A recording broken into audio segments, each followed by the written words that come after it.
ایک راضی ہونا ہوتا ہے، ایک مصر ہونا ہوتا ہے کہ اصرار کے ساتھ اس کام کو ہونا ہی ہے، تو اس کے لیے اسباب کی ضرورت نہیں ہوتی، اس کے لیے پیسے کی ضرورت نہیں ہوتی، اس کے لیے صحت کی ضرورت نہیں ہوتی، اس کے لیے دوستوں سے درخواست کرنے کی ضرورت نہیں ہوتی۔ بہت سے دوست ہیں، ہمارے ملک صاحب بھی ہیں جن کو اطلاع ملی آ گئے، اور بہت سے دوست ہیں وہ تشریف لائے۔ ہمارے دوست طارق صاحب ہے پاکستان اسلام آباد پنڈی میں نہیں تھی، یہ بھی پتہ نہیں کہاں سے نازل ہو گئے۔ اس طریقے سے میرا کہنے کا مقصد یہ ہے کہ مالدوں کی محفل کا منعقد ہونا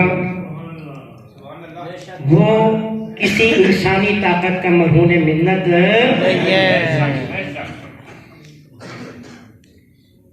رب بہت بڑا قادر و قدیر ہے، اپنے محبوب کے ذکر بھی کرانا جانتا ہے، اپنے محبوب کے پیارے کا ذکر کرانا بھی جانتا ہے، اور جن سے وہ راضی ہے ان کا ذکر کرانا بھی جانتا ہے، ان کا بھی ذکر کرانا ہے۔ وہ قادر و قدیر ہے دوست۔ آج جب یہ محفل سج رہی تھی، یہ دوست پڑھ رہے تھے اور رونق لگی ہوئی تھی، تو میں یہ سوچ رہا تھا کہ میرے نزدیک ایسا ہونا ناممکن تھا، میں آپ کو حقیقت بتاؤں، لیکن کمال ہے توجہ کی مہربانی کی مال کو۔ لیکن پھر دل نے کہا ایک بات اور سن بیٹھے بیٹھے کہ مارچ کے بعد سے مارچ اپریل مئی جون 4 مہینے دنیا کی ہر محفل بند ہو گئی، لیکن تیری سوموار کی محفل مالکوں نے جاری اور ساری رکھی۔ سبحان اللہ۔ جو دوست شریک ہوتے رہے یہ موجود ہے، ان کو پتہ ہے کہ کھلے عام افطاری کرائی گئی دوستوں، جو مسجد میں کیونکہ اجازت نہیں تھی، کہیں اجازت نہیں تھی، گھر میں اتنی جگہ نہیں تھی، اللہ نے ہمیں ایک ہوٹل دے دیا، اور جو دوست آتے رہے وہ بلکہ 4 سوموار آئے رمضان میں، لیکن 6 افطاریاں ہوئی دوستوں بات ہوتی ہیں، اس کے علاوہ سلسلہ جاری اور ساری۔ ان حالات میں جب کہ لوگ کہتے تھے کہ یہ رینجر والے پکڑ کے لے جائیں گے، یہ پولیس والے پکڑ کے لے جائیں گے، یہ آپ کے ساتھ ایسا ہو جائے گا، ہمیں ڈراتے بھی تھے لوگ، ٹھیک ہے نا جی۔ ہم کہتے تھے یار بات اصل میں یہ دیکھنا یہ ہے کہ ہمارے نگران زیادہ طاقتور ہیں یا حکومت زیادہ طاقتور؟ سبحان اللہ، سبحان اللہ۔ معلوم ہوا کہ نگران زیادہ، کیوں جی مولانا صاحب ہیں نگران تھا کہ مولانا رستم صاحب بھی موجود ہیں، شبرات کے محفل ہم نے پڑھے، 3 منزل ہوٹل بھرا ہوا تھا، اتفاق سے یہ سارے لوگ موجود ہیں، مولانا رستم صاحب بھی موجود تھے، حافظ صاحب بھی موجود تھے، جی تینوں منزلیں پہ لوگ موجود تھے، جڑ کے بیٹھے ہوئے تھے، جبکہ ان دنوں سختی یہ تھی کہ کوئی کندھے سے کندھا ملا کے راستے میں بھی نہ چلے۔ تو بہرحال یہ آقا صلی اللہ علیہ وسلم کی بہت بڑی نگاہ کرم، اہل بیت اطہار کی خصوصی توجہ اور مہربانی، میرے نزدیک یہ ان کی خیرات ہے۔ میں یہ سارے منظر کو، ساری محفل کو باخدا قسم کھا کے کہتا ہوں کہ میں اہل بیت اطہار کے در کی خیرات سمجھتا ہوں۔ سبحان اللہ۔ یہ محفل بھی ان کی خیرات میں سجتی ہے، اور یہ جو لوگ لنگر کھاتے ہیں یہ بھی انہیں کی خیرات کھاتے ہیں، انہیں کی خیرات کھاتے ہیں۔ قسم خدا کی یہی سوچ کے کھلاتا ہوں، یہی سوچ کے بلاتا ہوں۔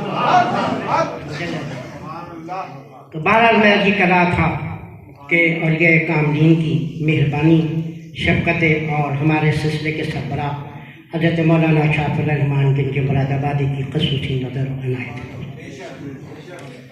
یہ چونکہ ان کی عرس کی محفل ہے، اور بڑی ایک بات آپ کو مزے کی بات بتا دوں کہ انڈیا میں عرس پر پابندی ہے، اور وہاں دربار پہ جو ہر سال عرس ہوتا تھا، اس دفعہ وہاں عرس نہیں ہو رہا ہے، پاکستان میں ہمارے یہاں عرس ہو رہا ہے۔ تو بات اصل میں یہ ہے مالک جہاں چاہے جس جگہ چاہے اسے تو اپنے دوستوں کا ذکر کرانا ہے، چاہے پاکستان ہو چاہے ہندوستان ہو، چاہے ہندوستان کے لوگ ذکر کریں چاہے پاکستان کے لوگ ذکر کریں، ذکر تو ایک ہی ہے، چاہے کائنات کسی زمین پر بھی ہے۔ کیونکہ انڈیا میں کرونا کی وجہ سے بڑی سختی ہے، اس لیے وہاں پہ پابندی۔ بہرحال دوستو، حضرت مولانا شاہ الرحمان کے لیے مراد آبادی، آپ کے والد جو تھے وہ اولاد نرینہ سے محروم تھے، آپ کے جد اعلیٰ جو تھے مصباح العاشقین، وہ سب سے پہلے یہاں تشریف لائے تھے، وہ حضرت خواجہ گیسو دراز رحمۃ اللہ تعالیٰ علیہ کے خلفاء میں سے۔ خواجہ گیسو دراز رحمۃ اللہ تعالیٰ نے سلسلہ چشتیہ کے بہت بڑے کامل ولی گزرے. ان کے بارے میں اگر بندہ گفتگو کرے تو 6 گھنٹے میں ان کی گفتگو ختم نہیں ہو سکتی. کیوں جی مولانا صاحب اتنی بڑی صاحب کمال گزری کیونکہ ان کے شیخ نے اپنے پاؤں کے نیچے سے ان کے بال کو دبایا تھا.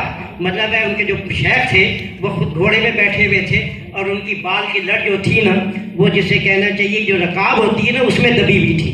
گھوڑا چل رہا تھا وہ ساتھ ساتھ بھاگ رہے تھے اور بڑھتی جا رہی تھی لٹ, اس لیے انہیں گیسو دراز کہتے ہیں. اور وہ پوچھتے تھے شیخ کہ کہاں تک پہنچے؟ وہ کہتے تھے پہلی منزل پر, دوسری منزل پر. فرمایا سارے عالم میرے سامنے روشن ہو گئے.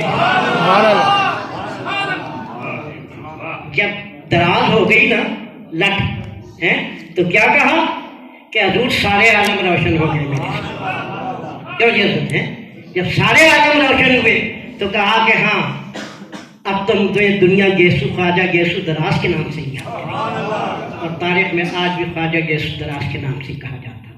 یا اللہ کے دوست جو ہے نا ان کی بڑی عجیب باتیں ہوتی ہیں. اپنے مولانا چاپلمان کی مراد آبادی کی طرف آنے سے پہلے کہ آپ کو بڑی بات بتاتا چلوں کہ یاد رکھیں ہر اللہ کامل کے بعد میں کوئی نہ کوئی راز ہوگا. بڑی توجہ سے سن لیجیے اس بات. ایک اپنے وقت کا بہت بڑا چور تھا, ٹھیک, شاطر چور تھا. دنیا جانتی تھی کہ یہ جہاں چاہتا ہے اسے کوئی روک ہی نہیں سکتا چوری کرنے سے. تو وہ ایک ولی کامل کے پاس چلا ہے, کہنے لگا حضور میں آپ کا مرید ہونا چاہتا ہوں, شرط ایک ہے کہ چوری نہیں چھوڑوں. ملک صاحب سمجھنے والی بات. کیا کہا اس نے کہ جناب چوری چونکہ میرا ذریعہ روزگار ہے, حضور مرید ضرور ہوں گا آپ کا لیکن چوری نہیں چھوڑوں. ٹھیک, آپ نے کہا ٹھیک ہے مت چھوڑو.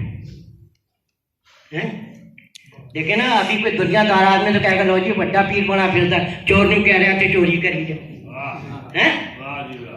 لیکن کسی نے کچھ نہیں کہا. آپ نے اسے کہا کہ ٹھیک ہے تو چوری کر, میں تجھے نہیں روکتا, لیکن ایک میری شرط ہے کہ تو جہاں جائے گا انصاف کرے گا. کیا کرے گا؟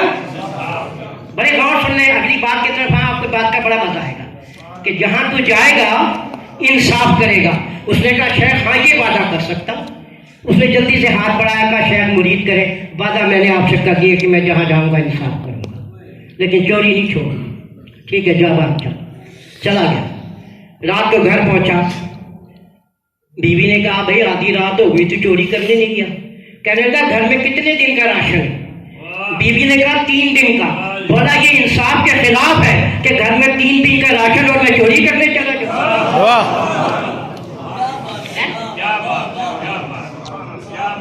گھر میں 3 دن کا راشن ہو اور میں چوری کرنے چلا جاؤں. اس نے کہا اچھا چل ٹھیک. تیسرا دن ہوا. بیوی نے کہا مال متا ختم ہو گیا. اس نے کہا ٹھیک چلا چوری کر. پہلے جا کے دائیں دروازے پر جب گیا اپنے پڑوسی, کہا لگا نہیں شیخ سے وعدہ تھا کہ انصاف کرنا ہے. انصاف یہ کہتا ہے کہ اپنے پڑوسی کے گھر چوری مت کرو.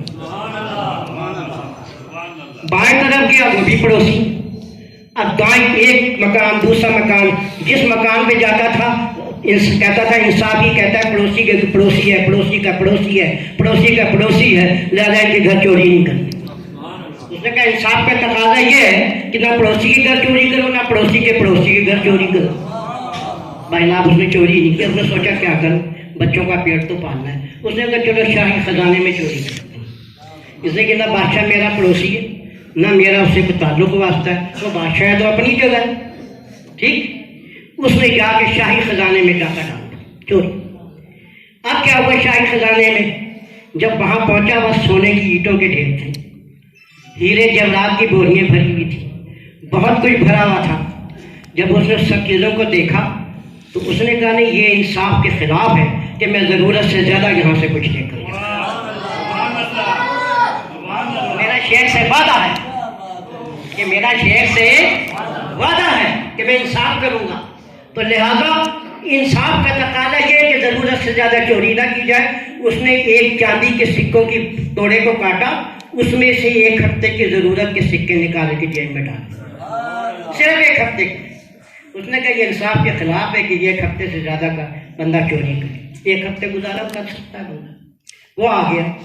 اب صبح کو شور مچ گیا کہ جی شاہی خزانے میں چوری ہو گئی.